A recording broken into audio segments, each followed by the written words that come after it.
She was supposed to arrive on the 18th of July, a mail-order bride traveling across the country to marry a man she had never met. But when the stagecoach tumbled into Devil's Gorge, everyone said no one survived. They were wrong. What nobody knew was that Clara Bennett was already running from something far more terrifying than a stagecoach crash. Her dead husband's brother had tracked her across 3,000 miles. He caused that accident. And now, with 2 shattered legs and no weapon, she had a choice. Die in that canyon, or crawl through hell to keep a promise. What happens next will test everything you believe about survival, about love, and about the lengths one woman will go to claim the life she was never supposed to have. This story carries a truth that many of us need to hear. Survival is not a sin. Sometimes the bravest thing you can do is simply refuse to give up. Clara crawled through a desert with broken legs because she believed she deserved a second chance at life. And Samuel searched beyond all hope because he refused to let another person face darkness alone. The lesson is simple but powerful. We are all carrying wounds from our past, but those wounds do not define our future. What defines us is the choice to keep moving forward even when every part of us wants to stop. If this story touched your heart, if Clara's courage inspired you, or if you know someone who needs to hear that it is never too late to start over, please share this with them. Drop a comment below and tell me, what would you have done in Clara's place? Would you have kept crawling? If you want more stories like this, stories about ordinary people finding extraordinary strength, hit that subscribe button and tap the bell so you never miss an upload. Clara Bennett pressed her forehead against the cold glass of the stagecoach window, watching the darkness of the Wyoming night swallow the world beyond. The letter in her hands had been read so many times that the paper had gone soft as cotton, the creases threatening to tear with each unfolding. 50 more miles. 50 more miles, and she would be free. She mouthed the words like a prayer, her breath fogging the glass. Behind her eyes, unbidden, came the memory she had spent 3 years trying to forget. Hands around her throat, the shattering of glass, blood spreading across a wooden floor like spilled ink. Clara gasped and jerked upright, her fingers flying to her neck, where the faded scars still lived beneath her collar. Her travel bag sat heavy in her lap, and she felt the reassuring weight of the small Derringer pistol hidden inside. She had not fired a gun since that night in Boston. She prayed she would never need to fire one again. The stagecoach lurched over a rut in the road, and Clara steadied herself against the worn leather seat. Across from her, a middle-aged drummer snored with his mouth open, his sample cases of patent medicines rattling with each bump. Beside him sat a man Clara had been trying not to look at since they left the last way station. He wore a long duster coat despite the summer heat, and his hat was pulled low enough to shadow his face. But she had felt his eyes on her for miles now, watching, waiting. The coach slowed as dawn painted the eastern sky in shades of rose and gold. They pulled into a small way station, nothing more than a wooden shack and a corral of tired horses. The old driver climbed down with a groan, his joints cracking like dry kindling. "Trouble ahead," he announced to no one in particular. "Route through Devil's Gorge has been seeing bandits. We will rest the horses and push through quick as we can." Clara stepped out to stretch her legs, grateful for the cool morning air. The drummer followed, immediately launching into a sales pitch for his liver tonic to the station keeper. But the man in the duster coat moved differently. He unfolded himself from the coach with the easy grace of someone accustomed to violence. And when he finally lifted his head, Clara saw his face clearly for the first time. He was handsome in a hard way, with a jaw like chiseled granite and eyes the color of a frozen pond. Those eyes found hers and held them. "Boston, is it?" His voice was pleasant enough, but something beneath it made Clara's skin prickle. "I knew some folks from Boston once." Clara forced her expression to remain neutral. "Is that so?" The man smiled, but it did not reach his eyes. "Name is Jacob Miller, bounty hunter by trade." He touched the brim of his hat. "And you are?" "Clara Bennett." She did not offer her hand. "I am traveling to meet my intended." "Ah." A mail-order bride. Jacob Miller nodded slowly, his gaze never leaving her face. Brave thing, traveling alone. Dangerous country out here, all sorts of predators. Clara's heart hammered against her ribs, but she kept her voice steady. I can take care of myself, Mr. Miller. I am sure you can. He leaned against the coach, casual as a cat watching a mouse. Say, did you hear about that famous case back in Boston? The woman who killed her husband? He let the words hang in the air like smoke. Quite the scandal, I heard. They say she stabbed him right through the heart. Clara's hands trembled, but she clasped them behind her back where he could not see. I do not follow society gossip, she said, and turned away before he could see the fear in her eyes. 200 miles to the north, Samuel Thornton stood on the warped wooden platform of the Clearwater Depot, watching an empty horizon where his future should have arrived. Papa.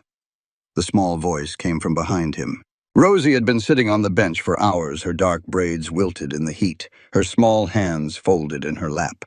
The stage was supposed to come yesterday. I know, little bird. And the day before. I know that too. Samuel did not turn around. If he looked at his daughter right now, he would see hope dying by degrees in her eyes, and he had seen enough of that to last a lifetime. The memory came unbidden, coming home 3 years ago to find Rosie standing frozen outside the barn door, her eyes fixed on something inside. The shape of Mary's body hanging from the rafters, still swaying slightly in the draft. Samuel had told everyone it was cholera. Cholera took her and Thomas both, he said. And people believed him because people needed to believe such things. But Rosie had been standing there. Rosie had seen. The station master emerged from the telegraph office, his face grave. Mr. Thornton? Got a wire from the junction. Samuel's hand found Rosie's shoulder. She had risen from the bench and pressed close to his side the way she did whenever bad news approached. 3 years of grief had taught the child to read storms before they hit. What does it say? The station master swallowed hard. Westbound stage wrecked in the Badlands. Devil's Gorge. Driver dead. 3 passengers. He paused. No survivors expected. The world narrowed to the edges of that telegram. Samuel heard his own voice as if from a great distance. When did this happen? 4 days ago. Stage was supposed to arrive here on the 18th. 4 days. Clara had promised to arrive on the 18th. 4 days of summer heat in the Badlands would kill anyone who survived the wreck itself. Rosie tugged his sleeve. Papa? Is it the lady? Miss Clara? Samuel knelt down, bringing himself eye level with the only person he had left in this world. I do not know, sweetheart. But I'm going to find out. Back in Devil's Gorge, the stagecoach had entered the narrow passage between towering red cliffs. Clara watched the shadows deepen around them, her unease growing with every turn of the wheels. Beautiful country, Jacob Miller said from across the coach. His eyes had not left her face for miles. Dangerous, though. A person could disappear out here and never be found. The drummer stirred from his nap, mumbling something about liver tonics. Clara opened her mouth to respond to Miller when the world exploded into chaos. Gunshots cracked through the canyon like thunder. The driver screamed. The horses shrieked and reared. Clara was thrown against the side of the coach as it lurched violently to one side. Through the window, she saw Jacob Miller move. Not like a frightened passenger. Like a man who knew exactly what was happening. He threw open the coach door and leaped out, landing on his feet with practiced ease just before the stagecoach went over the edge. Clara had one moment of perfect clarity as the world tilted. She saw Miller standing on the canyon rim, looking down at her with a cold smile. She heard his voice, clear as a church bell, cutting through the screaming of horses and the splintering of wood. See you soon, sister-in-law. Then the coach was tumbling, and Clara was falling, and her head struck something hard, and there was only darkness. The last thing she saw before consciousness fled was Jacob Hale standing above her, silhouetted against the Wyoming sky, watching her fall. And she understood with terrible certainty that he had planned this from the beginning. Pain was the first thing Clara knew when consciousness returned.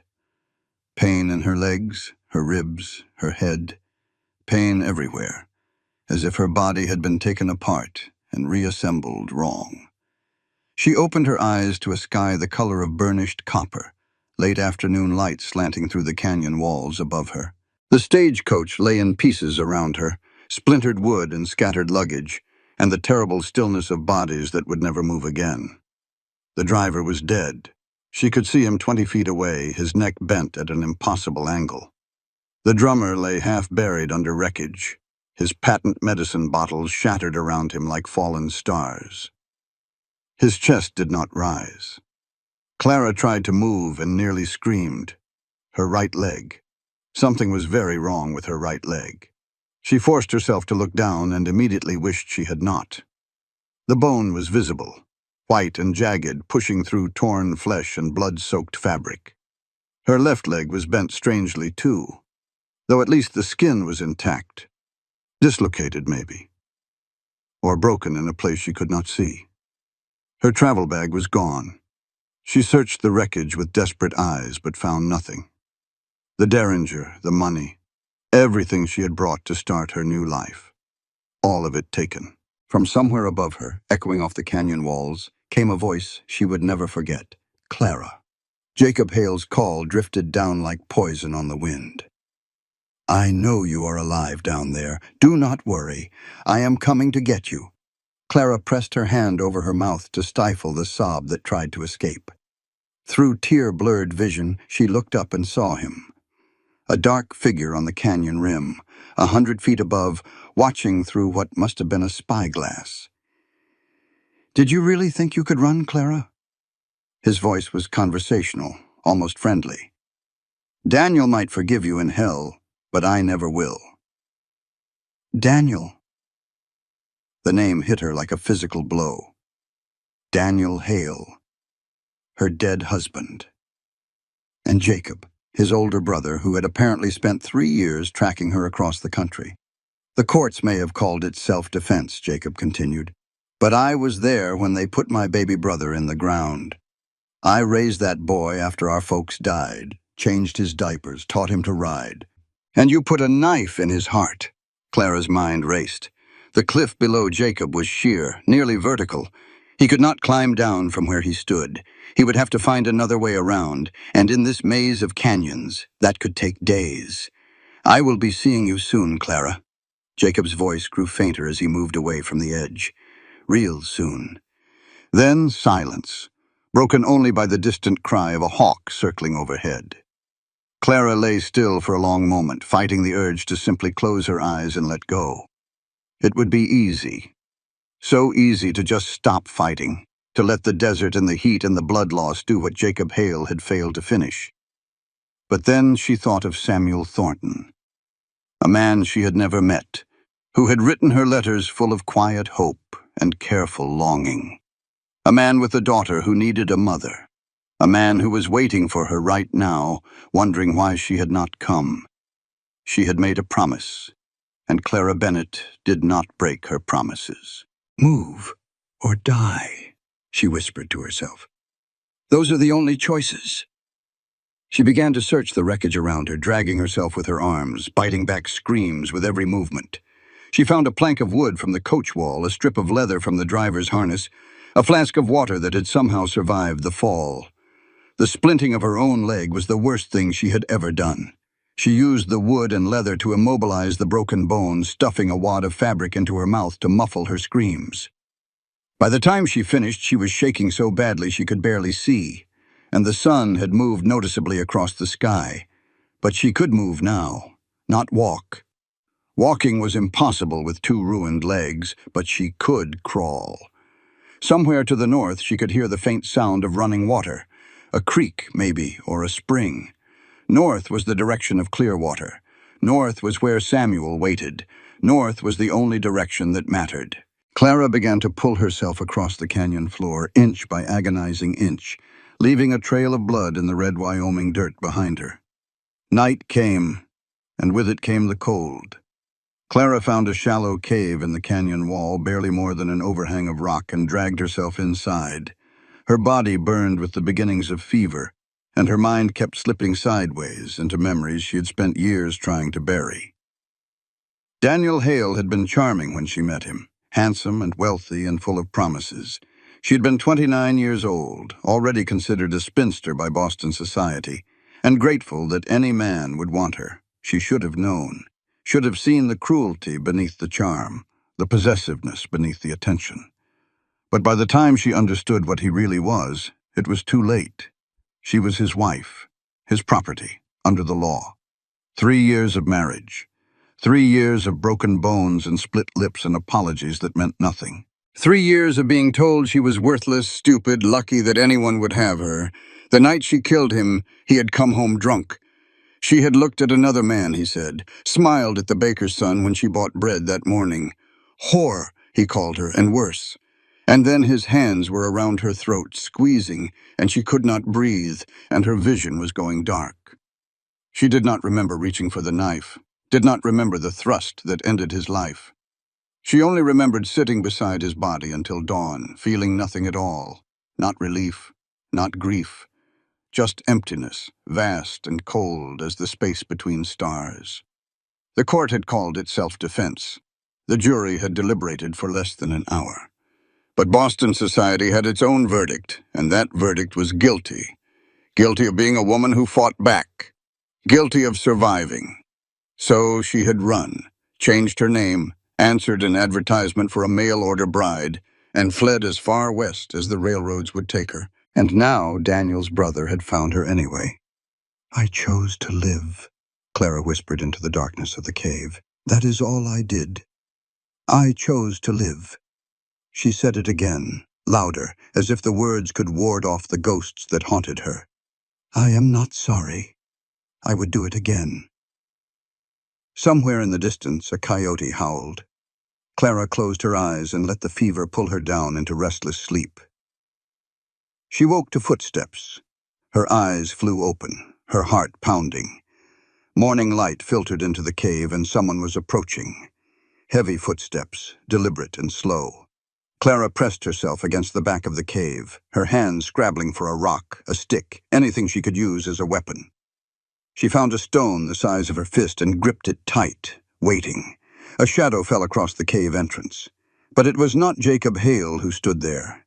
It was an old man, weathered and brown-skinned, with silver hair braided down his back and eyes that held the quiet wisdom of mountains. He wore buckskin and carried a leather pouch at his hip. He looked at Clara for a long moment, taking in her ruined legs, her fevered face, the desperate grip on her inadequate weapon. Then, without a word, he knelt and placed something beside her. A water skin, full and heavy. A bundle of dried meat. Clara stared at him, unable to speak. The old man rose. He pointed to the north, where the canyon walls gave way to open country. He spoke one word in English, his voice rough with disuse. North. Then he turned and walked away, disappearing around a bend in the canyon as silently as he had come. From a distant hilltop, invisible to both Clara and her mysterious benefactor, Jacob Hale watched through his spyglass. He saw the old native man leave, noted the direction he pointed. A slow smile spread across Jacob's face. "Thank you, old-timer," he murmured. "Now I know exactly where she is headed." He began to move, circling around through the maze of canyons, cutting off the route to the north. The hunt was just beginning. Samuel Thornton rode south into the Badlands with nothing but determination and the slim hope that miracles still happened in Wyoming territory. He had left at first light, ignoring the station master's warnings about bandits and rough country. He had left Rosie with Doc Wade, promising to return in 3 days. But his daughter's eyes had followed him as he mounted his horse, and he had seen something in them that made his chest ache. She was afraid. Afraid he would not come back the same way her mother had not come back. But he could not stay. Could not stand idle while somewhere out there, a woman who had written him letters full of hope and longing might be dying alone. The trail to Devil's Gorge was rough but clear. A wagon road worn into the red earth by years of stagecoach travel. Samuel pushed his horse as fast as the terrain would allow, stopping only to water the animal and check for signs of the wreck. He found it on the second day.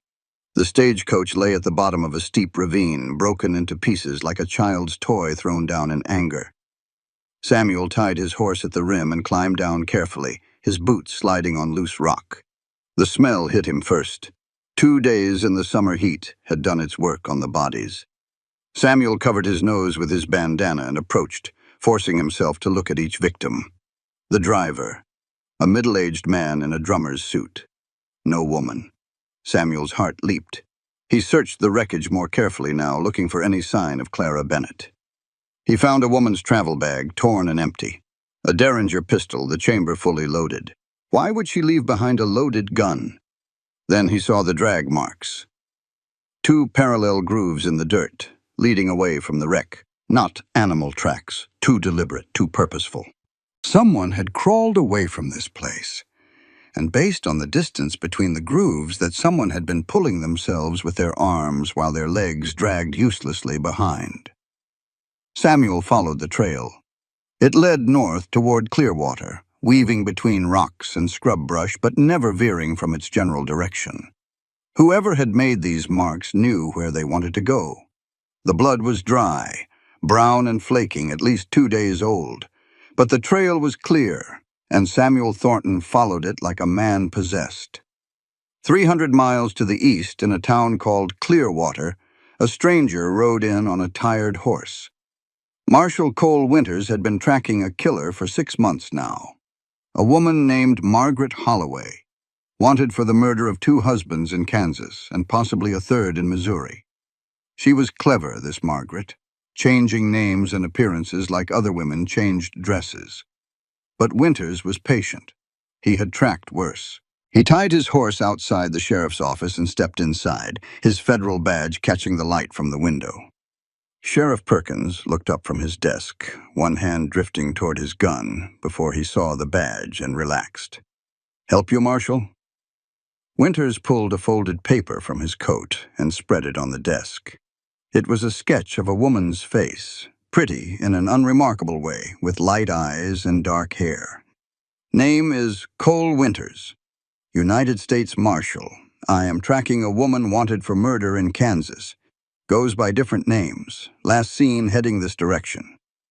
Perkins studied the sketch, his brow furrowed. "Cannot say she looks familiar, but we had some excitement here yesterday. Stagecoach went down in Devil's Gorge. They say there was a woman passenger, mail-order bride, coming to marry Sam Thornton." Winters straightened. "This woman, she survived the wreck?" "Do not know yet. Thornton rode out to find her. Should be back in a day or 2. Winters nodded slowly, his mind working. "Interesting. Think I will wait around, see who turns up." He touched the brim of his hat and walked out, leaving Sheriff Perkins to wonder just what kind of trouble had ridden into town. Jacob Hale moved through the canyons like a ghost. He knew this country, had spent weeks scouting it before Clara's stagecoach was scheduled to arrive, learning every trail and water source, every blind canyon and hidden pass. He knew exactly how long it would take a healthy man to walk from the wreck site to Clearwater. For a woman with 2 broken legs crawling on her belly like a snake, it would take much longer. If she survived at all. Part of him hoped she would survive long enough for him to find her. He wanted to see her face when she realized there was no escape. Wanted to watch the hope drain from her eyes the way it had drained from his when they lowered Daniel into the ground. His baby brother, his only family. Gone because of a woman who claimed she had no choice. Jacob had read the trial transcripts. He knew what Clara had told the court. That Daniel drank. That he hit her. That the night she killed him, he was strangling her to death and she grabbed the knife in blind desperation. Lies. All lies. Daniel had been troubled, yes. Their parents' death had hit him hard, and he had turned to whiskey for comfort. But he was not a monster. He was just a man who loved his wife too much, and she had repaid that love with betrayal and murder. "The courts may have freed her," Jacob muttered as he climbed a rocky ridge. "But Hale justice is not finished." He reached the top and pulled out his spyglass, scanning the terrain to the north. There, a smudge of color against the red and brown of the desert. Clara was still moving, still crawling toward the impossible goal of clear water. Jacob smiled and began to descend the ridge, angling to cut off her path. Rosie Thornton was supposed to stay with Doc Wade. That was what Papa had said. Stay here, be good, and I will be back before you know it. But Rosie was 8 years old, and she had learned 3 years ago that promises did not always get kept. Mama had promised to always be there. Mama had promised to never leave. And then Rosie had found her in the barn, hanging from the rafters, her eyes open and staring at nothing. Papa did not know that Rosie had seen. She had never told him, because telling would make him sad, and Papa was already so sad all the time. So she pretended. Pretended she believed the story about cholera. Pretended she did not have nightmares about finding Mama's body. Pretended everything was fine. But now Papa was riding into dangerous country, and what if he did not come back? What if Rosie was left all alone with no one to pretend for? She slipped out of Doc Wade's house just after sunset, when the old man was busy with a patient who had cut his hand on a saw blade. She took the small paint pony from the livery, the gentle one Papa used to teach her to ride. She packed bread and cheese from the kitchen and a canteen of water. Then she rode south, following the trail her father had taken. Clara had lost count of the days. Time had become meaningless, measured only in inches of ground gained, and swallows of water from the skin the old man had given her. Her fever burned hotter each night, and during the day she crawled through a haze of pain and delirium. Sometimes she talked to Daniel, told him she was not sorry, told him she would do it again if she had to, told him he could rot in hell for all she cared. Sometimes she talked to Samuel, the man she had never met, told him she was coming, told him she had promised, and she would not break that promise, told him about the letters she had written, all the things she had been too afraid to say out loud. I spent 12 years raising my sister after our parents died, she had written. 12 years putting someone else first. And then she married and did not need me anymore, and I realized I had never once lived for myself. I am 32 years old, Mr. Thornton. I have never been to a dance. Never worn a pretty dress just because I wanted to. Never kissed a man who did not hurt me afterward. I want to know what it feels like to be wanted, not for what I can do, but for who I am. Is that foolish? It feels foolish to write it down. But you asked me to be honest in my letters, and this is the honest truth of my heart. She had been so afraid to send that letter, had almost burned it a dozen times. But Samuel's response had made her weep. Miss Bennett, he had written. There's nothing foolish about wanting to be loved. I reckon most folks want the same thing, but are too scared to say so. I am one of them. My wife passed 3 years ago, and I have been scared ever since.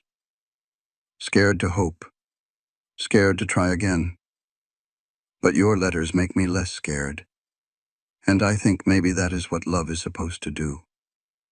Clara dragged herself another foot, then another. The sun beat down mercilessly, and her water was almost gone. But somewhere ahead, a man who wrote letters like poetry was waiting for her. She would not let him wait forever. The third day dawned gray and cool, a rare gift of cloud cover that slowed the relentless heat. Clara woke from fevered dreams to find herself at the bottom of a shallow gully, with no memory of how she had gotten there. She tried to move and found she could not. Her right leg had swollen to twice its normal size, the skin around the break angry and red. Infection was setting in. She could feel it spreading through her body like fire. This is it, she thought. This is where I die. She closed her eyes and let the exhaustion take her. The last thing she heard before consciousness faded was the sound of small footsteps approaching. Rosie Thornton had been lost for most of a day when she stumbled across the woman in the gully. She had followed what she thought was Papa's trail, but somewhere along the way she had taken a wrong turn, and now she was alone in a landscape of red rock and scrub brush that all looked the same. Her water was almost gone. Her pony had thrown a shoe and was limping. Then she saw the flash of color, blue fabric against red dirt. She guided her pony closer and found a woman lying at the bottom of a shallow wash, so still that Rosie thought at first she was dead. But no, her chest was moving, just barely, and when Rosie climbed down from her pony and knelt beside her, the woman's eyes fluttered open. "Are you Miss Clara?" The woman stared at her with fever-bright eyes. Her face was burned and blistered, her lips cracked and bleeding. Her legs were wrapped in bloody rags, bent at angles that made Rosie's stomach turn. But she was alive, and when she spoke, her voice was stronger than it had any right to be. "I am Clara. Are you Rosie?" Rosie nodded, tears spilling down her cheeks. "I was looking for Papa, but I got lost." Clara's hand found hers, grip weak but warm. "Do not be scared, sweetheart. I will not let anyone hurt you." From somewhere nearby came the sound of hoofbeats, growing closer. Clara's eyes went wide. She pulled Rosie down behind a large boulder, covering the child's mouth with her hand. They waited, barely breathing, as the hoofbeats grew louder. Clara pressed Rosie against the boulder, feeling the child's heart racing through her thin dress. Her own heart hammered in her chest, and her hand tightened on the rock she had managed to grab. It was a pathetic weapon, but it was all she had. The hoofbeats slowed, stopped. She heard the creak of leather as someone dismounted. "If something happens," Clara whispered against Rosie's ear, "you run. Do not look back. Just run." Rosie shook her head violently, tears streaming silently down her face. She clung to Clara's arm with both hands. "I am not leaving you." The footsteps came closer, crunching on gravel, measured and deliberate. Clara raised the rock, prepared to fight with whatever strength she had left. She would not go quietly. She had crawled too far to die without a struggle. A shadow fell across them. Clara. The voice that spoke her name was not Jacob Hale's. It was deeper, rougher, worn down by grief and miles of hard riding. It was a voice she had never heard but somehow recognized. Samuel? The man standing above her was tall and broad-shouldered, with dark hair gone gray at the temples and eyes the color of Wyoming sage. He had the look of someone who had not slept in days, and when he saw her, really saw her, his face crumpled with a mix of horror and relief. "Papa!" Rosie broke free from Clara's grip and ran to her father, throwing herself into his arms. Samuel caught her and held her tight, his eyes never leaving Clara's face. "You found her," Rosie sobbed into his chest. "I got lost and I found her. And she was hurt. But she is alive, Papa. She is alive. I see that, little bird." Samuel set his daughter down gently and moved to kneel beside Clara. His hands hovered over her, not quite touching, as if afraid she might shatter. "Good God, woman, what happened to you?" Clara tried to answer, but the words would not come. The relief was too overwhelming, washing over her like a wave, and she felt herself slipping away. "You are Samuel," she managed. "You came. I came. Good." Her eyes drifted closed. "I kept my word." She felt his hand close around hers, strong and warm, and then consciousness finally let go. Samuel worked fast. The years of ranching had taught him how to set broken bones in cattle, how to splint legs and stop bleeding and keep an animal alive long enough to heal. He prayed those skills would translate to the woman lying before him. Her right leg was bad. Very bad. The bone had broken through the skin and the wound had festered, turning angry shades of red and purple. Infection was spreading up her thigh. If a doctor did not see her soon, she would lose the leg, or worse, the left leg was dislocated at the knee but not broken. Samuel set it back in place as gently as he could, and even unconscious, Clara screamed. The sound tore at something deep in his chest. Rosie stood nearby, watching with wide eyes. She did not flinch, did not cry, just watched her father work, occasionally passing him supplies from his saddlebags when he asked. "How far did she crawl?" Rosie asked when Samuel paused to drink some water. "I do not know." Samuel looked back along the trail Clara had left, the twin furrows in the dirt that stretched toward the south. Miles, maybe. On two broken legs. Why did she not stop? Because someone was hunting her. Clara's words from before she passed out echoed in his mind. And because she made a promise. Samuel built a travois from his bedroll and some fallen branches, lashing it together with rope from his pack. He lifted Clara as carefully as he could, settling her onto the makeshift stretcher. She moaned, but did not wake. "Can you ride by yourself?" he asked Rosie. The child nodded, her face set with determination that made her look far older than her 8 years. "Then let us go. We have a long way to Clearwater." They had been traveling for perhaps an hour when Samuel noticed they were being followed. He said nothing to Rosie, not wanting to frighten her more than she already was. But he kept his rifle across his saddle and his eyes on the ridgeline to the east, where he had caught a flash of reflected light. A spyglass, maybe. Or the barrel of a gun. Someone was watching them. Someone who did not want to be seen. Clara drifted in and out of consciousness as the travois bumped along behind Samuel's horse. Once, she woke enough to speak. "Daniel," she murmured, her voice thick with fever. "No, let go of me." Samuel glanced back at her, frowning. Who was Daniel? The answer would have to wait. Right now, his only concern was getting Clara to Dr. Wade before the infection killed her. They reached Clearwater just after sunset, the town's few street lamps beginning to glow against the gathering dark. Samuel rode straight to Doc Wade's house, not stopping to answer the curious looks of the townsfolk who watched them pass. Wade himself came running out before Samuel had even dismounted. "I heard you found her." "Good Lord, Sam, what condition is she in?" "Bad." Samuel handed him the reins and moved to lift Clara from the travois. "Right leg is broken in at least 2 places. Bone came through the skin. Infection has set in." Wade's face went gray. "Get her inside. Now!" They carried her to the examination room, laying her on the table as gently as they could. Wade lit every lamp he had and began cutting away the blood-soaked rags that covered her legs. "Sam," he said after a long moment, "you should take Rosie out of here." "I am staying," Rosie said. Her voice was small but firm. "She needs someone to hold her hand." Wade looked at Samuel, eyebrows raised. Samuel looked at his daughter, at the steel in her eyes that reminded him so much of her mother on the good days. "She stays," he said. "Now tell me how bad it is." Wade took a deep breath. "The right leg. The break is severe and the infection has spread to the bone.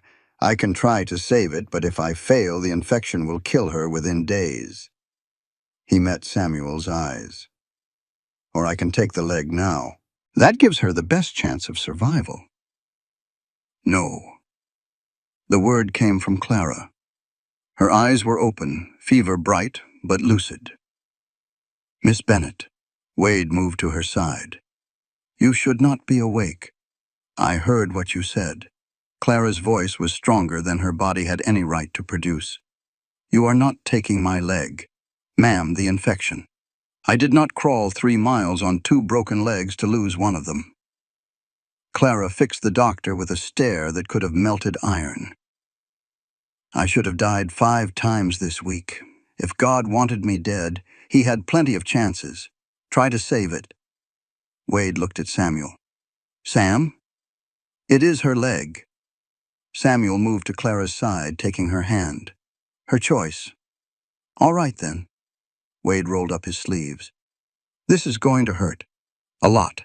I'm going to need whiskey, hot water, and clean bandages, and someone strong to hold her down." "I will hold her," Rosie said.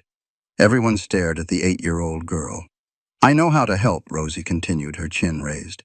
"I did not know how to help when Mama died, but I can help now. Tell me what to do." Something passed across Samuel's face. A flicker of pain, of recognition.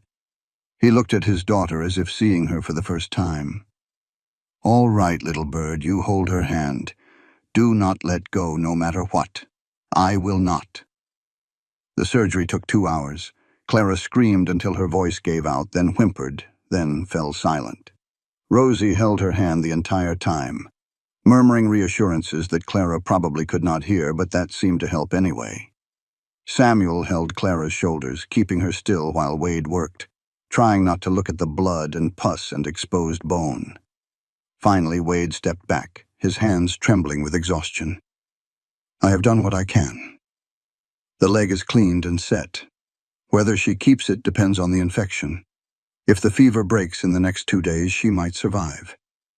If it does not. He did not finish the sentence. He did not need to. Samuel stood watch that night while Clara burned with fever.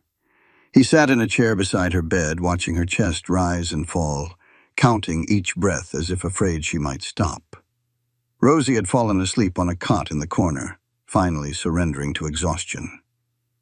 The house was quiet, except for the ticking of Wade's mantel clock. Sometime after midnight, Clara's eyes opened. "Samuel, I am here." She turned her head toward him, her gaze unfocused but aware. "You came. You actually came to find me. Told you I would." "Why?" She swallowed, her throat dry. "You did not even know me. I was just a name on a letter." Samuel was quiet for a long moment, choosing his words carefully. "When my wife died, I stopped believing in much of anything, stopped hoping, stopped trying. Just got through each day because Rosie needed me to, but there was not anything left inside. Then your first letter came." He reached over and brushed a strand of sweat-dampened hair from her forehead. "You wrote about wanting to be needed, about never having lived for yourself, about being scared but trying anyway. And I thought, here is someone who understands. Here is someone who knows what it is like to be hollowed out and still have to keep going." Clara's hand found his, her grip weak but warm. "I have been running for 3 years, she whispered. "Running from what I did, running from who I was. I thought if I could just get far enough away, I could start over. Be someone new. What did you do?" Tears leaked from the corners of her eyes, tracking down her temples into her hair. "I killed my husband, Samuel. I put a knife in his heart and watched him die." Samuel did not flinch, did not pull away, did not let go of her hand. "Why?" "Because he was killing me." Clara closed her eyes. 3 years he beat me, broke my bones, told me I was worthless. And the night I killed him, his hands were around my throat and I could not breathe. And I knew if I did not do something, I was going to die. Self-defense. The court said so. Clara's voice was bitter, but his brother did not agree. "That is who is hunting me, Jacob Hale. He caused the stagecoach crash. He wants to finish what Daniel started." Samuel absorbed this in silence. Outside, a coyote howled at the moon. "The man at the depot," he said finally. "Fellow who said he survived the crash. Called himself Jacob Miller." Clara's eyes flew open. "You met him?" Shook his hand. Thanked him for his concern. Samuel's jaw tightened. "Did not know I was shaking hands with the man who tried to kill you. He is here? In Clearwater? Staying at the boarding house, far as I know." Samuel stood, his face hard. But not for long. "Samuel." Clara caught his wrist with surprising strength. "Do not go after him. He is dangerous. He planned this for years. He is patient and smart, and he will kill you if you give him the chance. I am not just going to let him walk around free while you are lying here fighting for your life, and I'm not going to let you get killed because of me."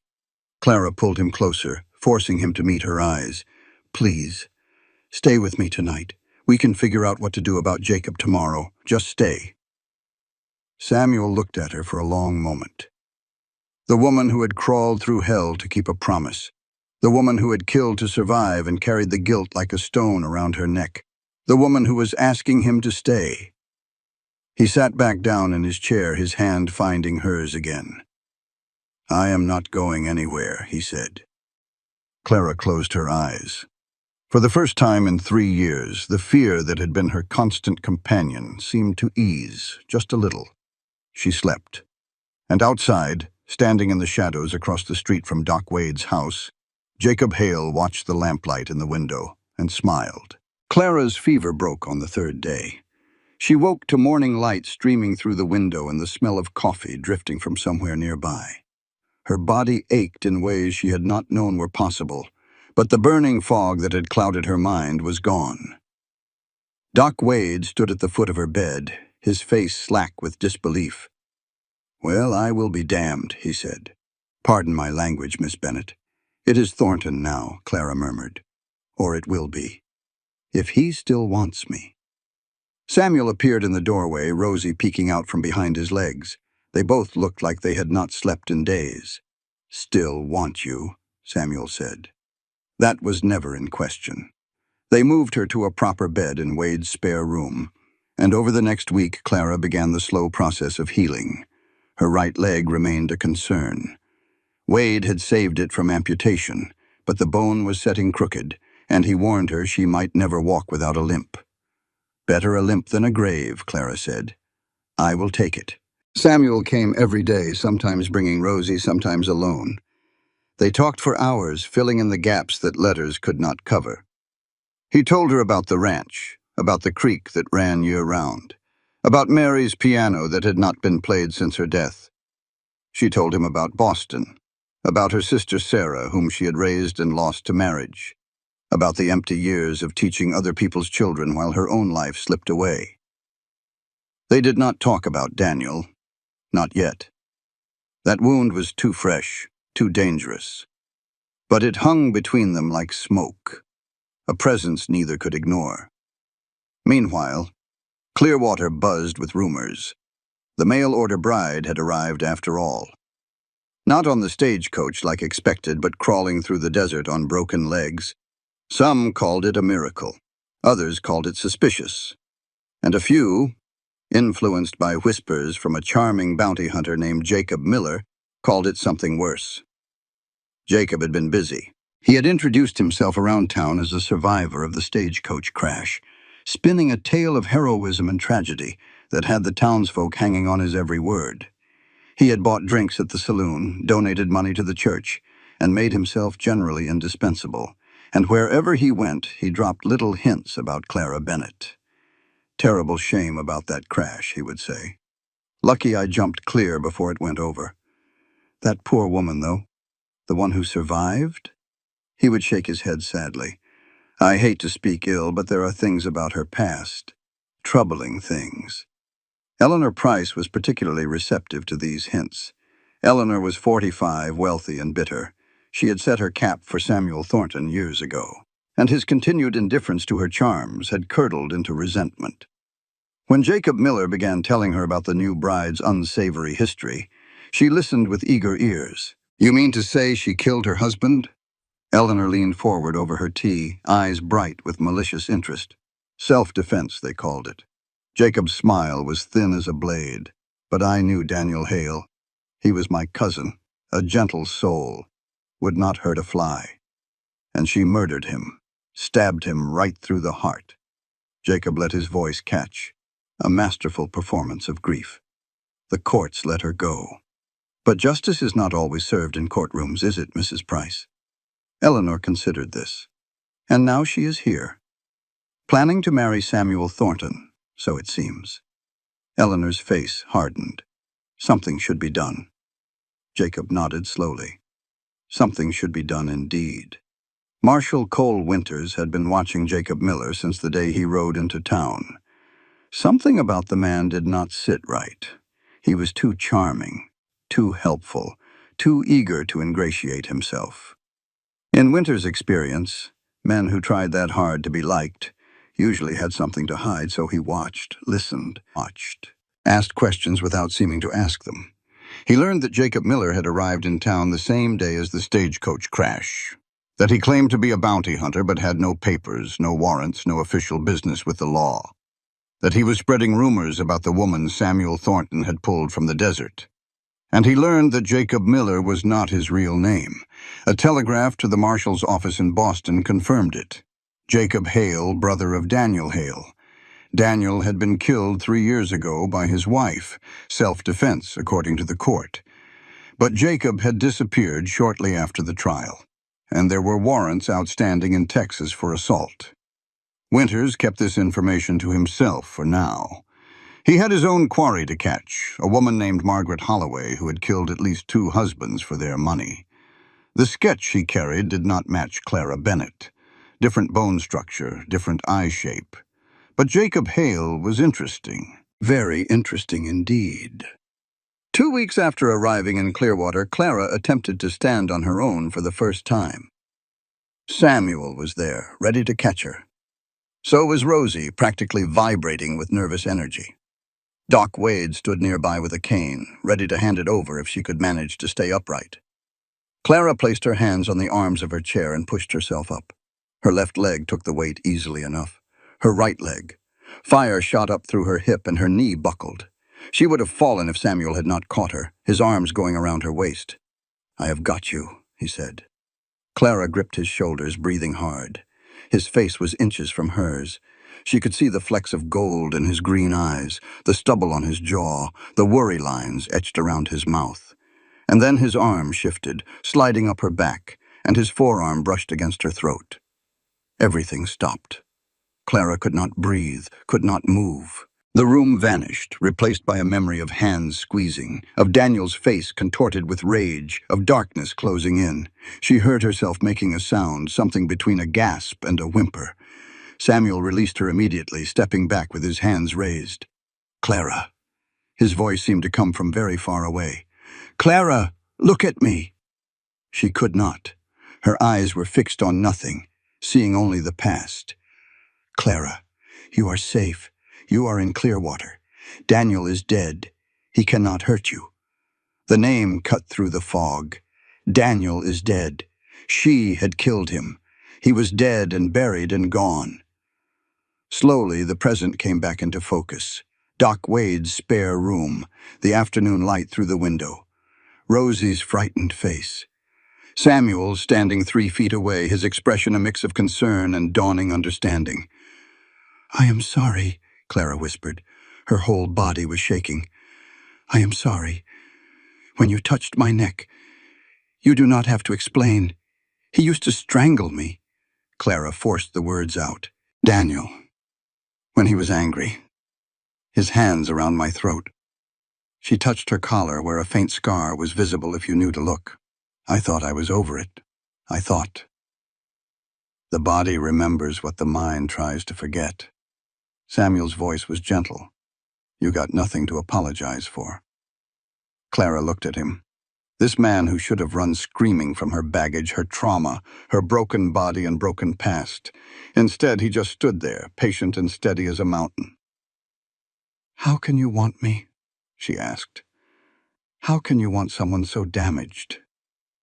"We are all damaged, Clara." Samuel's eyes held hers.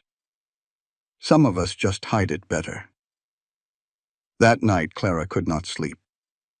The panic attack had shaken something loose in her. Memories she had spent 3 years burying. She lay in the dark, staring at the ceiling, watching shadows move. A sound from outside, a creak of wood. Someone on the porch. Clara's heart began to pound. She reached for the cane beside her bed, gripping it like a weapon. The door to her room swung open. Jacob Hale stood in the doorway, silhouetted against the faint light from the hallway. He was smiling. "Did you think you were safe here, Clara?" Clara opened her mouth to scream, but he was across the room before the sound could escape, his hand clamping over her face. "Shh!" His breath was hot against her ear. "I could kill you right now. So easy. Just put a pillow over your face and wait." He pressed harder, cutting off her air. "But that is not what I want." Clara thrashed against him, but her injured legs made it impossible to fight effectively. Stars began to dance at the edges of her vision. "I want you to know," Jacob continued, "that I can reach you any time I want, anywhere you go, anyone who helps you."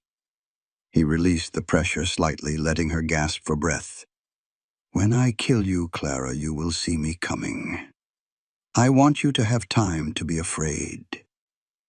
She tried to speak, to scream, to do anything. "Sweet dreams, sister-in-law." He was gone before she could react, slipping out the window like smoke. By the time Doc Wade burst through the door, shotgun in hand, there was no sign anyone had been there at all. "Just a nightmare," Wade said, lowering his weapon. "You were screaming. Must have been a nightmare." Clara stared at the open window, at the curtains stirring in the night breeze. "Yes," she whispered, "a nightmare." But she knew the truth. And she knew that nowhere in Clearwater was safe. Samuel came at first light, alerted by Wade's message. He found Clara sitting up in bed, pale and hollow-eyed, but fully alert. She told him everything. Jacob's visit, his threats, his promise that she would see him coming. Samuel listened without interrupting. When she finished, his jaw was set hard as granite. "You are moving to the ranch," he said. "Today, I can barely walk. Then I will carry you." Samuel stood. "I will not leave you here where he can get to you. My place is defensible. One road in, clear sight lines. And I have guns, lots of guns." "He will come anyway." Clara's voice was small. "He will never stop. Then we will be ready." Samuel moved to the bed, taking her hand. "You are not alone anymore, Clara. Whatever comes, you will not face it alone." Clara looked at him. At the determination in his eyes, the strength in his grip, the stubborn set of his jaw. "Why?" she asked. "Why risk yourself for me?" "Because 3 years ago I let someone I loved face the darkness alone." Samuel's voice caught. "I did not see how bad it was. Did not understand until it was too late." He took a shaky breath. "I am not making that mistake again." Clara felt tears prick her eyes. "Samuel, what happened to Mary?" He was quiet for a long moment. Then slowly, he began to speak. "She did not die of cholera," he said. "That was a lie. I told to protect her memory. And Rosie," he swallowed hard. "Mary. After we lost Thomas, she fell into a darkness I could not reach. I thought she would get better. Thought if I just gave her time." "What happened?" "She asked me not to leave her that night." Samuel's eyes were wet. "Said she was scared. Said she needed me. And I told her I had to check on the herd. Told her she would be fine." Samuel. "When I got home, Rosie was standing outside the barn. Just standing there staring. And inside. You do not have to tell me. She hanged herself." Samuel's voice broke. "My wife hanged herself because I was not there when she needed me, because I did not see, because I was not enough." Clara pulled him close, and he let her. They held each other in the morning light, two broken people finding strength in shared pain. "I will not make that mistake again," Samuel said against her hair. "Whatever you need, whatever you are facing, I will be there." "I know," Clara whispered. "I believe you." Outside, the sun rose over Clearwater, painting the sky in shades of gold and rose, and in a room at the boarding house, Jacob Hale cleaned his knife and waited. The Thornton Ranch sat at the end of a long valley surrounded by rolling hills and bounded on one side by a creek that glittered like silver in the afternoon sun. The cabin was small but well built, with a wide porch and a stone chimney and windows that looked out over miles of open country. Clara saw it for the first time from the back of Samuel's wagon, propped up on blankets with her splinted legs stretched out before her.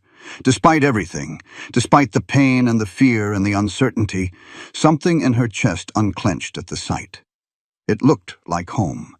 Rosie came running out before the wagon had fully stopped, her braids flying behind her. "She is here. She is really here." The child bounced on her heels, practically vibrating with excitement. "I made up the spare room. Put wildflowers on the dresser, the yellow ones from by the creek." "That was very kind, Rosie." Clara managed a smile despite her exhaustion. "I am sure it is lovely." Samuel carried her inside, ignoring her protests that she could manage with a cane. The cabin was simple but clean, with a main room that served as kitchen and parlor, 2 bedrooms off the back and a loft above. A stone fireplace dominated one wall, and beside it stood a piano, its surface dusty with disuse. "Mary's," Samuel said when he saw Clara looking. "Her mother sent it from St. Louis before we were married. She used to play every evening. He set Clara down gently in a chair by the window. Has not been touched since she died. Clara reached out to touch one of the keys. Dust rose in the afternoon light. Maybe Rosie would like to learn, she said softly, when I am well enough to teach her. You play? My mother taught me, before she died. Clara smiled at the memory. I used to dream of being a concert pianist. Silly, really, but I still love the music. Samuel was quiet for a moment, looking at the piano, at Clara, at the dust motes dancing in the sunlight. Nothing silly about dreams, he said finally. Welcome home, Clara. The next few weeks were the strangest of Clara's life. Strange because for the first time in years, she felt safe. The ranch was isolated, yes, and Jacob Hale was still out there somewhere, but the walls around her felt solid, and the man who patrolled them felt even more so. Samuel took shifts watching through the night, rifle across his knees, and during the day he was never far from Clara's side. Strange, too, because she found herself healing. Not just her legs, though those improved daily. Doc Wade visited twice a week, and each time he pronounced himself amazed at her progress. The bone was knitting, the infection was fading. She might walk with a limp, but she would walk. But the deeper healing was happening, too. In the quiet conversations with Samuel after Rosie went to bed. In the afternoons spent teaching the child to read from a book of fairy tales. In the evenings when Samuel would sit beside her on the porch, not touching, not needing to, just being present. Tell me about Boston, he said one night when the stars were thick as spilled sugar overhead. What do you want to know? Everything. Whatever you want to tell me. So Clara told him. About the narrow house where she had grown up. About her parents dying when she was 18 and Sarah only 6.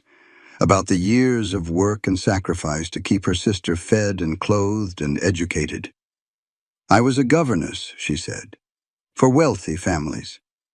I raised their children while putting Sarah through school. She paused. When she was 18, she married a merchant from Philadelphia. Good man. Loves her. You raised her and she left. Clara nodded. I spent 12 years making myself indispensable. And then one day, I was not needed anymore. She laughed, but there was no humor in it.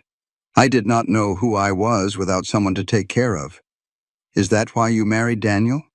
Partly. Clara stared at the stars. I was 29. A spinster by society's standards. He was handsome and charming and interested. I thought it was my last chance. And he hurt you. Not at first.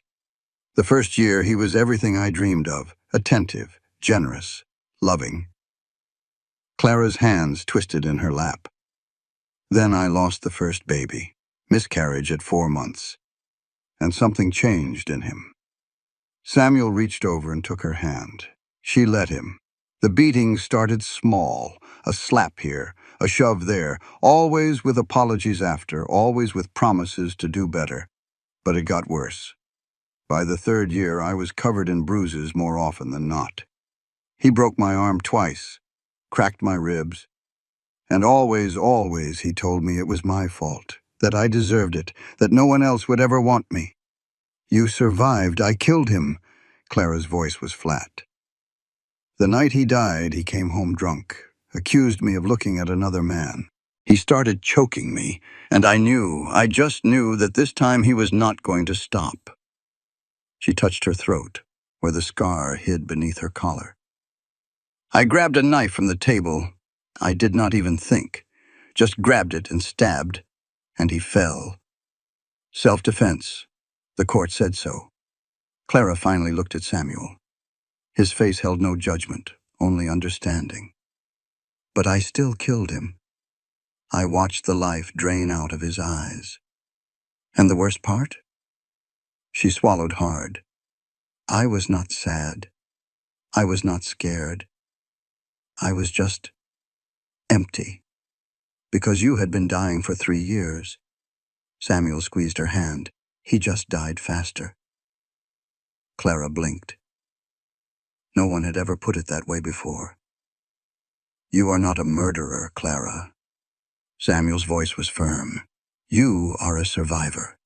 There is a difference." She looked at him. This man who had lost his wife to darkness he could not fight, who carried guilt for things that were not his fault, who opened his home to a stranger because she reminded him of his own pain. "I love you," she said. The words surprised them both. Clara felt her cheeks flush. "I am sorry. I should not have. It is too soon.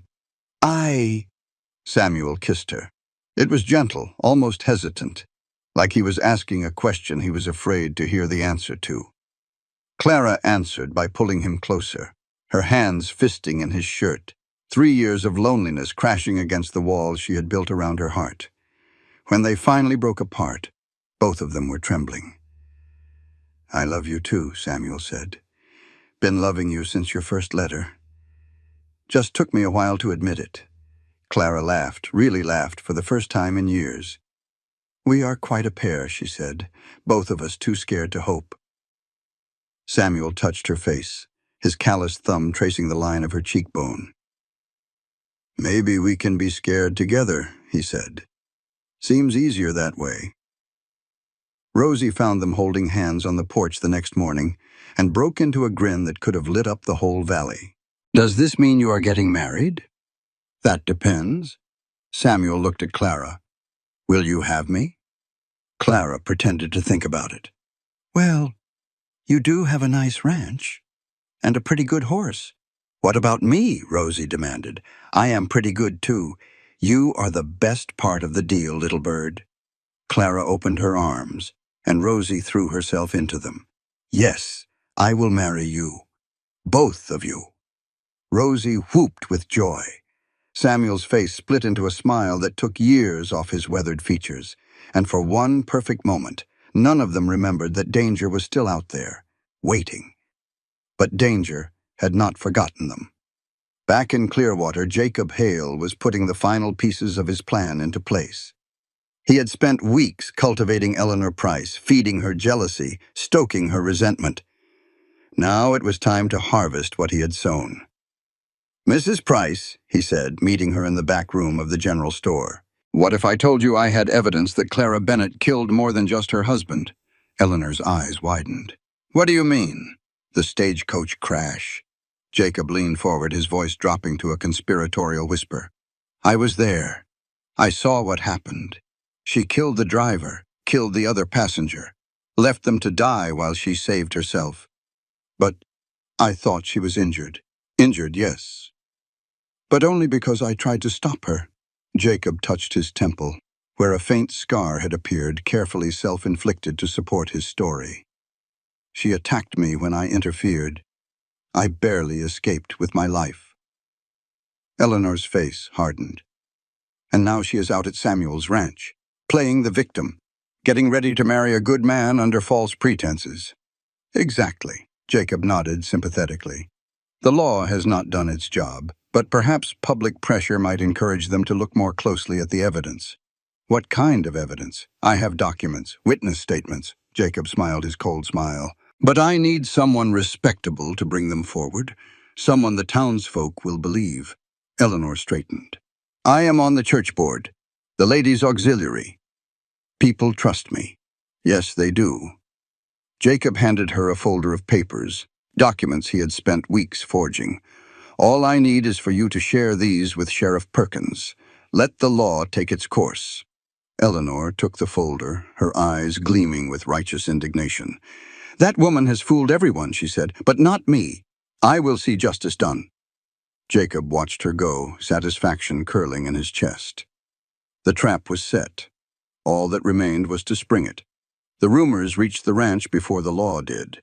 Samuel heard them in town when he went for supplies, whispers at the general store, pointed looks at the saloon. Mrs. Henderson, who had always been friendly, suddenly could not meet his eyes. "People are saying things," Henderson finally admitted when Samuel pressed him, "about Miss Bennett, about the stagecoach crash." "What kind of things?" Henderson shifted uncomfortably. That maybe she caused it, maybe killed the driver and that drummer on purpose." Samuel's blood ran cold. "Who is saying this?" "Jacob Miller, mostly." "And Mrs. Price. She has been showing documents around. Says they prove Miss Bennett is a murderer. Documents. Samuel's hands clenched at his sides. What kind of documents?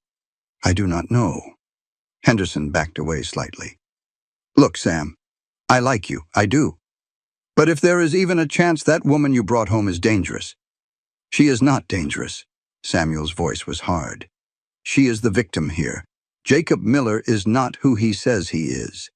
Then who is he? The brother of the man Clara killed in self-defense 3 years ago. Samuel grabbed Henderson by the arm. He has been hunting her ever since. The stagecoach crash was not an accident. He caused it, tried to kill her. Henderson stared at him. Can you prove that? Not yet, but I will. Samuel rode home fast, his mind racing.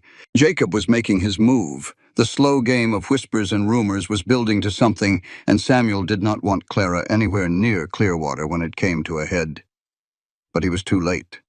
When he came over the ridge that looked down on his ranch, he saw horses tied to the porch rail.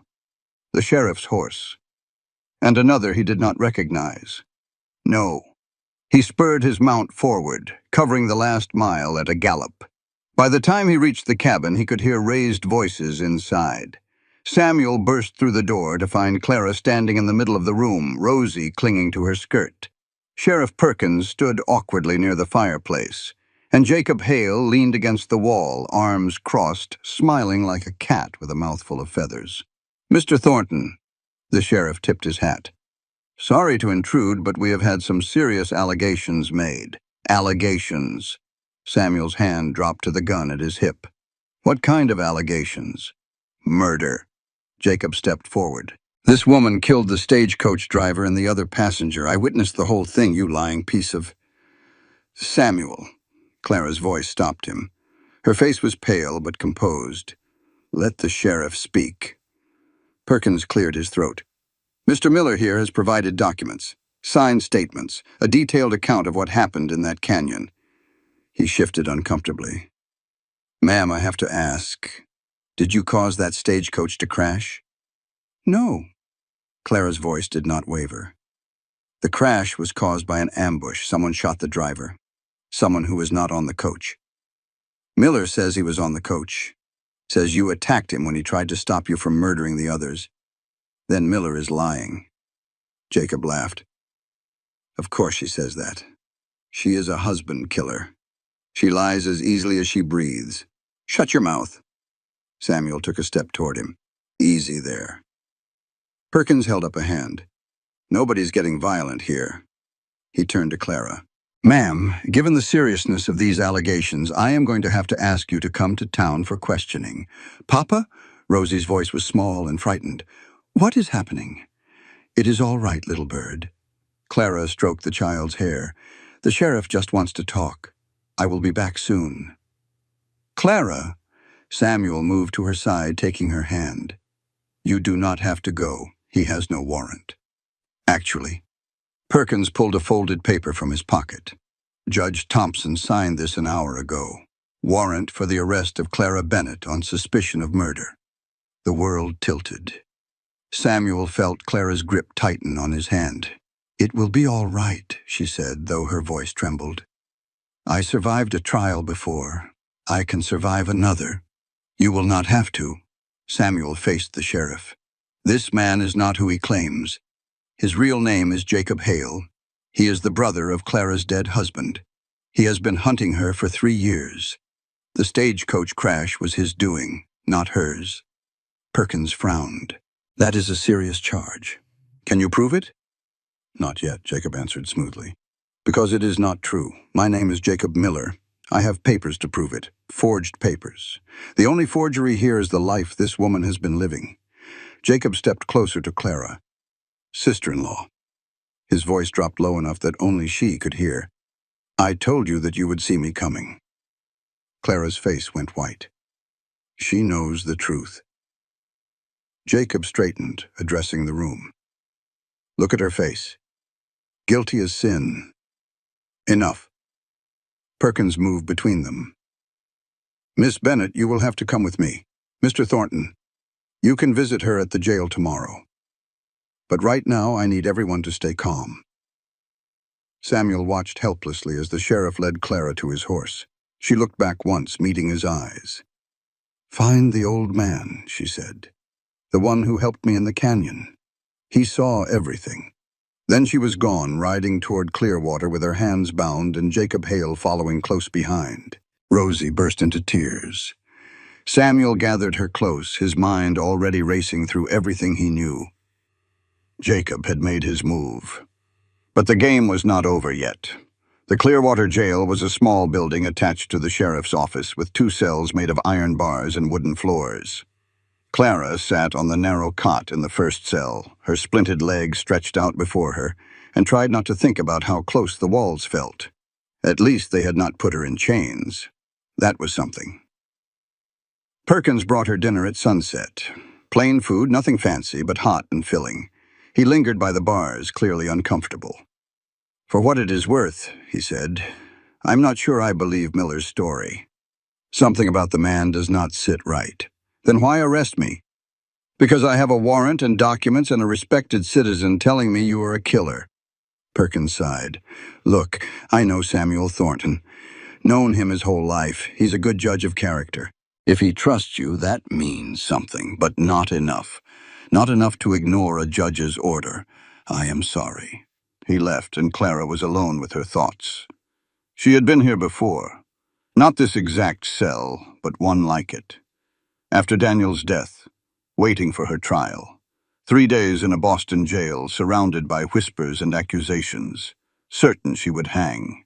She had survived that. She could survive this. But last time she had been alone. This time, she had Samuel, Rosie, a life waiting for her outside these walls. She had something to lose. That made it both better and worse. Samuel did not sleep that night. He rode to the canyon where Clara had been found, searching for any sign of the old native man who had helped her. Found nothing but empty wilderness. He rode to the wreck site, picking through the debris for evidence that Jacob had been part of the ambush. Found shell casings that could have come from any gun. He rode to every homestead within 20 miles, asking if anyone had seen anything, heard anything, knew anything. By dawn, he had nothing but exhaustion and a growing sense of despair. Back in Clearwater, he found Marshal Cole Winters waiting outside the jail. "Mr. Thornton," Winters tipped his hat. "Heard about your trouble." Samuel eyed him warily. "Come to make it worse?" "Actually, I came to help." Winters leaned against the hitching post, his weathered face unreadable. "Been watching that Miller fellow since he rode into town. Something about him has not been sitting right. So I did some checking. And? His real name is Jacob Hale, brother of Daniel Hale, deceased of Boston." Winters pulled a telegram from his coat. "There are outstanding warrants for him in Texas. Assault, battery, threatened murder." Samuel's heart leaped. "Can you arrest him?" "Not directly." Winters grimaced. "Federal marshal, local matter. But I can make sure this information gets to the right people before any trial takes place. And I can testify that the woman I am hunting is not your bride. Different woman entirely. You have been hunting someone else this whole time?" "Margaret Holloway. Killed at least 2 husbands for their money." Winters smiled grimly. "Your Clara is not the murdering type. Wrong bone structure, then help me prove it." Samuel grabbed his arm. "Help me save her." Winters studied him for a long moment. "Got something in mind?" he asked. Samuel smiled for the first time in days. "I just might." The night before the trial, Clara had a visitor. She heard footsteps on the wooden floor and looked up to find Eleanor Price standing outside her cell. The older woman's face was a mask of conflicted emotions. "Mrs. Price." Clara's voice was flat. "Come to gloat?" "No." Eleanor's hands twisted together. "I came too. I do not know why I came. Perhaps to see the monster Jacob Miller described. Perhaps." Eleanor moved closer to the bars. "Or perhaps to see if you actually are one." They stared at each other in the lamplight. 2 women on opposite sides of iron bars, opposite sides of everything that mattered. "He told me things about you," Eleanor said finally. terrible things. Said your husband was a good man. Said you killed him in cold blood. And you believed him. I wanted to believe him. Eleanor's voice cracked. Because Samuel chose you, and I wanted there to be a reason why he did not choose me.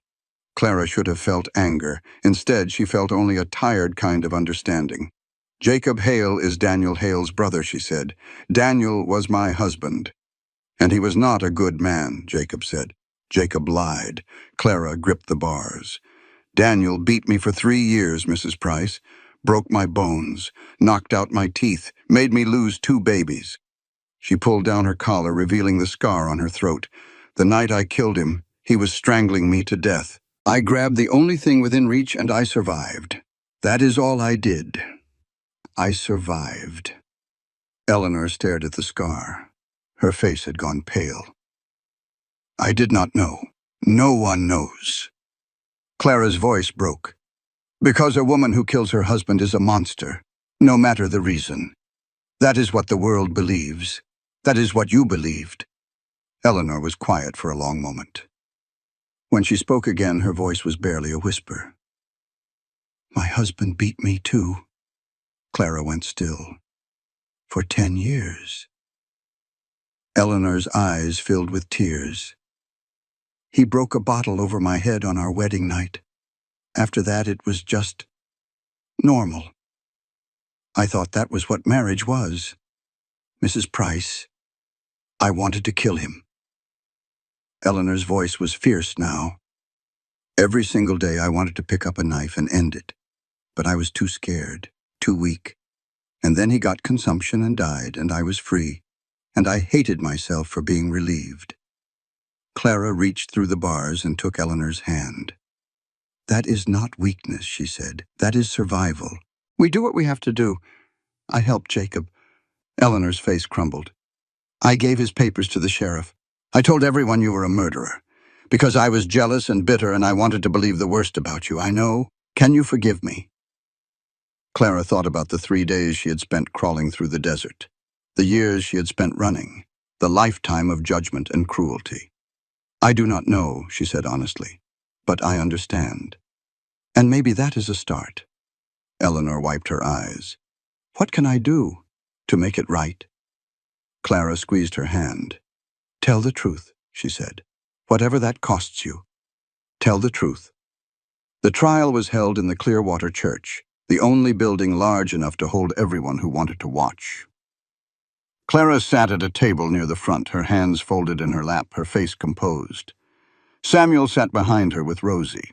Doc Wade was there, and the Hendersons, and what felt like half the town. Jacob Hale sat in the front row, smiling like he had already won. Judge Thompson called the proceedings to order and began hearing testimony. Jacob went first, spinning his web of lies with practiced ease. The crashed stagecoach, the vicious attack, the terrified flight of a man who had barely escaped with his life. Clara listened without expression. There was nothing she could say that would convince anyone who wanted to believe the worst. Then the judge called her to testify. She told her story simply. The real story. Daniel's abuse. Her escape. Jacob's pursuit. The ambush in the canyon. The crawl through the desert. Lies, Jacob spat when she finished. Every word a lie. The judge called for order. Do you have evidence to contradict her testimony, Mr. Miller? Only the word of an honest man against a proven killer. Jacob stood, his voice rising. She murdered my brother. She murdered the men on that stagecoach, and now she is trying to murder my reputation to avoid justice. The crowd murmured. Clara felt despair rising in her chest. Then Samuel stood. I have a witness. The church went silent. Every head turned. Samuel stepped into the aisle. A witness who saw what really happened in that canyon. Someone who can prove Jacob Hale was not on the stagecoach when it crashed. The judge leaned forward. Bring this witness forward. The church doors opened. The old native man walked in, his silver braids catching the light from the windows. Behind him came Marshal Cole Winters, badge gleaming on his chest. "This man," Samuel said, "found Clara Bennett in the canyon the day after the crash. He gave her water and food. He saw which direction she came from. And he saw something else." The old man spoke slowly in English, his words careful and clear. "I saw a man, on a horse, riding around the canyon before the crash. Not in the coach. Around it." He pointed at Jacob. "That man. He was not on the coach. He was waiting." Jacob shot to his feet. "This is absurd. You are going to take the word of a—" Cole Winters stepped forward. "I would think carefully about the next word out of your mouth, Mr. Hale." He held up a telegram. "I have here confirmation that Jacob Miller does not exist. Jacob Hale does, and Jacob Hale has outstanding warrants in Texas for assault and criminal threatening. This is—" Furthermore, Winters turned to address the judge. "I have been investigating Mr. Hale since he arrived in Clearwater. His story does not hold water. He claims to have been on the stagecoach, but he had no injuries consistent with such a crash. He claims to be a bounty hunter, but has no official papers, and his vendetta against Mrs. Thornton is well documented." "Mrs. Thornton?" The judge raised an eyebrow. Samuel stepped forward. "We were married yesterday, Your Honor, by Reverend Gray, with Doc Wade and Mrs. Henderson as witnesses. Clara is my wife." A gasp ran through the crowd. Jacob's face contorted with rage. "This changes nothing, Anges." He took a step towards Clara. "She killed my brother. She—" "I have one more witness," Samuel interrupted. He looked toward the back of the church. "Mrs. Price?" Eleanor stood on trembling legs. Every eye turned to her. "Mr. Hale." She could not look at Jacob. "He came to me, told me about Clara's past, gave me documents to show the sheriff." She swallowed hard. "But last night he came to me again, drunk, bragging about how his plan was working. He told me he caused the stagecoach crash himself, shot the driver from a ridge above the canyon, said he wanted Clara to suffer before he killed her." "You lying witch!" Jacob lunged for Eleanor. Samuel was faster. The two men crashed together in the center of the church, fists flying. The crowd scattered, women screaming, men shouting. Clara watched as Samuel took a blow to the jaw, staggered, then came back with a right hook that sent Jacob reeling. Jacob pulled a knife. "If I cannot kill her," he snarled, "I will settle for you." Clara did not think. She grabbed the sheriff's cane from where it leaned against the pew and threw it toward Samuel. Samuel caught it, deflected Jacob's thrust, and brought the cane down hard on his wrist. The knife clattered to the floor. Before Jacob could recover, Samuel had him pinned, knee in his back, arm twisted behind him. "It is over," Samuel said. "You are done." Marshal Winters stepped in, clapping irons on Jacob's wrists. "Jacob Hale, you are under arrest for attempted murder, assault, perjury, and outstanding warrants in the state of Texas." He hauled Jacob to his feet. "You will be tried and you will hang." Jacob's eyes found Clara's across the chaos. "This is not over," he said. "You hear me? This is not." "Yes, it is." Clara's voice was calm. "Goodbye, Jacob." The marshal dragged him away. The judge banged his gavel until order was restored. "Given the testimony presented today," he announced, "all charges against Clara Thornton are dismissed. This court apologizes for the injustice she has suffered." Clara stood on shaking legs. Samuel was at her side in an instant, his arms going around her. "It is over," he said against her hair. "You are free." Clara buried her face in his chest and wept. 1 year later, spring came to Wyoming like a blessing. Clara Thornton stood on the porch of the ranch house, watching the morning sun paint the valley in shades of gold and green. Her right leg still ached when it rained, and she walked with a noticeable limp. But she walked. That was more than Doc Wade had predicted. Behind her, through the open door, she could hear Rosie practicing scales on Mary's piano. The child had taken to music with surprising passion, her small fingers growing more confident with each passing week. "Coffee?" Samuel appeared beside her, 2 steaming cups in his hands. "Please." Clara took one and leaned against him. "Beautiful morning." Every morning is beautiful lately. Samuel kissed her temple. You make it that way. They stood together in comfortable silence, watching a hawk circle over the far ridge. Much had changed in the year since Jacob's arrest. The trial in Texas had been swift and decisive. Jacob Hale had hanged 3 months ago for the murder of the stagecoach driver and drummer, as well as a string of other crimes that came to light during the investigation. Clara had not attended the execution. She did not need to. The moment Jacob was led from the Clearwater Church in chains, she had let him go. Eleanor Price had left town shortly after the trial, unable to face the whispers and sidelong glances. Clara had heard she was in Denver now, working with a women's charitable organization. Maybe someday they would meet again. Maybe not. Either way, Clara wished her well. Marshall Winters had eventually found his quarry, the real Margaret Holloway, hiding out in a mining camp near Virginia City. He had stopped by the ranch on his way back east to let Clara know. She had thanked him for his help. He had tipped his hat and ridden away, a man with debts paid and a clear conscience. And Clara herself? She had found something she never expected to find. Peace. The school had been her idea. Clearwater had no proper teacher, and a generation of children was growing up barely able to read their own names. Clara had proposed opening a small school in the church, 3 days a week, free to any child who wanted to learn. The town council had been skeptical at first. A woman with her past teaching their children? But Samuel had spoken in her favor, and Doc Wade, and even the Hendersons. And when Clara stood before them and explained her vision, her voice calm and confident, the council had agreed. Now, 8 students gathered in the church every Monday, Wednesday, and Friday to learn reading, writing, arithmetic, and what Clara called thinking for yourself. Rosie was the youngest. The oldest was 16, a ranch hand's son who had never read a book in his life. Mrs. Thornton, one of the children, had asked last week, "Were you scared when you were alone in the desert?" Clara had thought about the question for a long moment. "Yes," she had said. "I was terrified. But I was more scared of giving up than I was of dying, so I kept crawling." The child had nodded solemnly, as if this was the most important lesson Clara had ever taught. Maybe it was.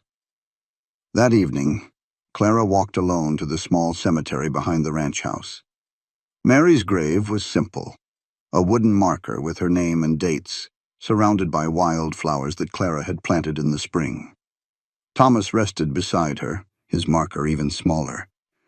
Clara knelt and placed a fresh bunch of yellow flowers against Mary's headstone. "I never knew you," she said softly, "but I love the people you left behind." The wind stirred the grass around her, carrying the scent of sage and wild roses. "I am not trying to replace you. I know I never could. But I promise you I will love them the best I can, both of them, for as long as I live." She stood, wiping dirt from her knees, and turned to find Samuel watching from the path. "How long have you been standing there?" "Long enough." He moved to stand beside her, looking down at Mary's grave. "She would have liked you." "You think so?" "I know so." Samuel took her hand. She was gentle, but she was stronger than anyone knew, kept fighting long past when most people would have given up.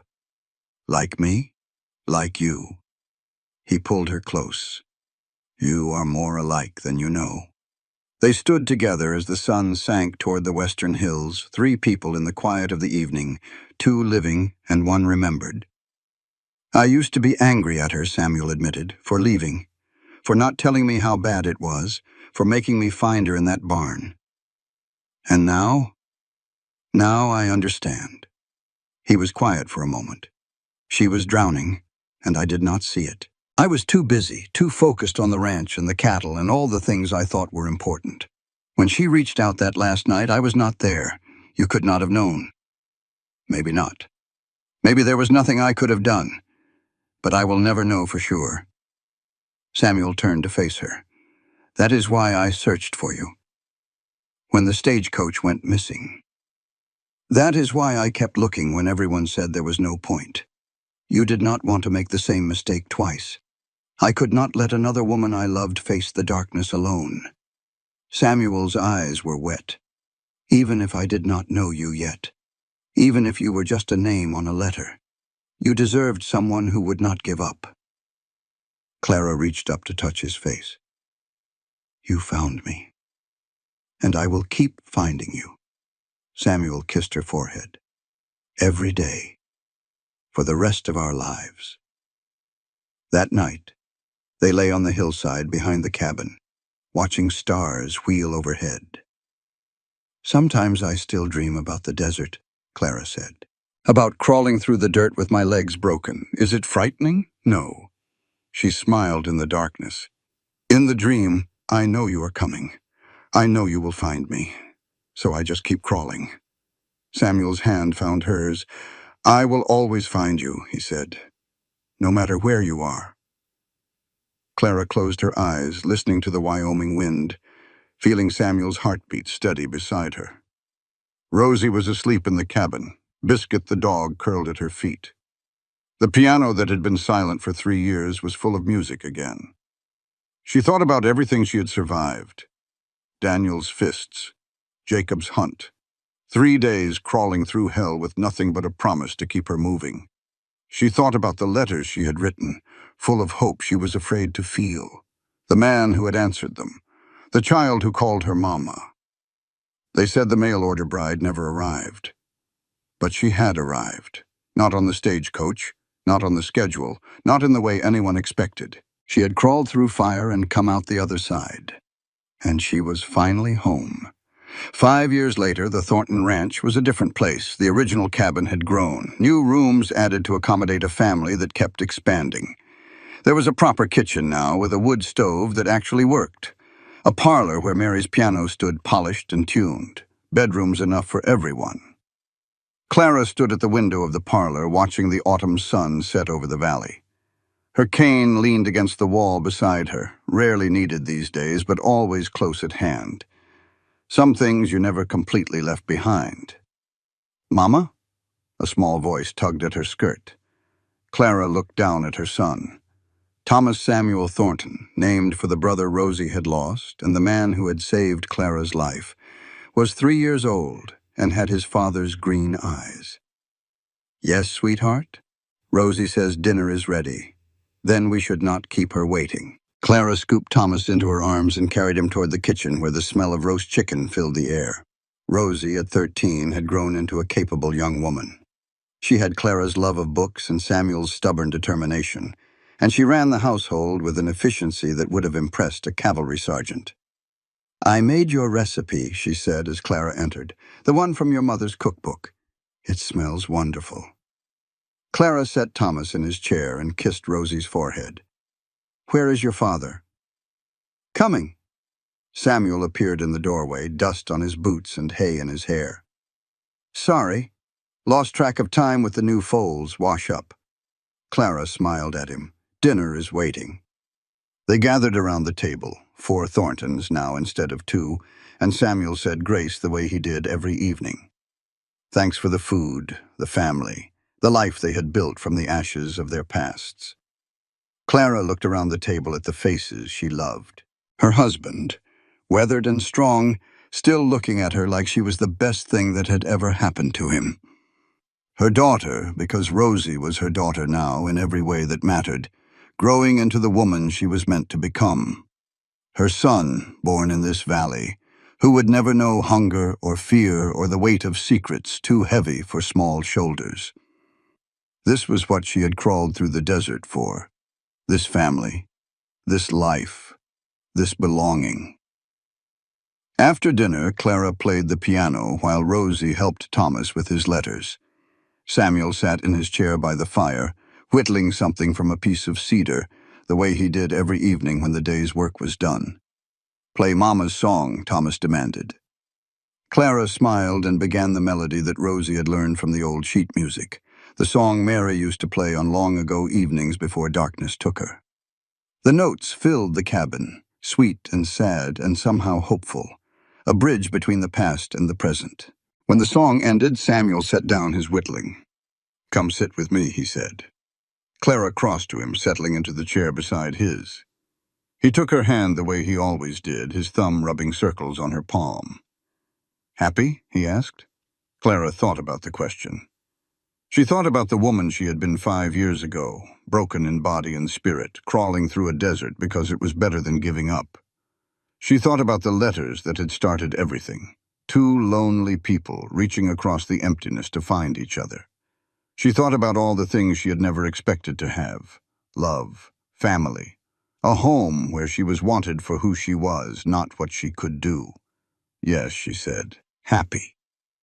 Samuel smiled, the lines around his eyes crinkling. "Good." They sat together as the fire crackled and Rosie taught Thomas the sounds of the alphabet. Outside, the Wyoming wind whispered through the grass, carrying the last warmth of autumn toward the coming winter.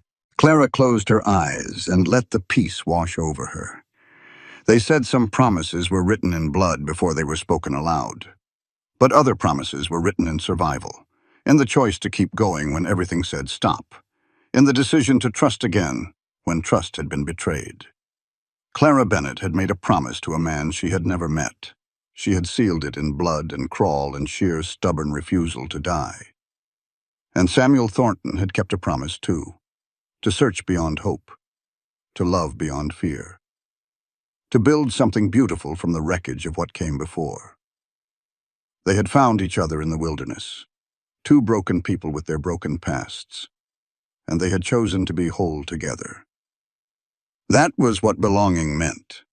Not the absence of scars, but the presence of someone who saw them and stayed anyway. Not the end of fear, but the beginning of courage strong enough to face it. Not perfection, but partnership. Not fairy tale, but better. Real. Clara opened her eyes and looked at her family, gathered in the golden light of the fire, and felt her heart overflow. They called me a killer, she thought. They said I did not deserve to be loved. They said the mail-order bride never arrived. But I arrived. I crawled through hell to get here.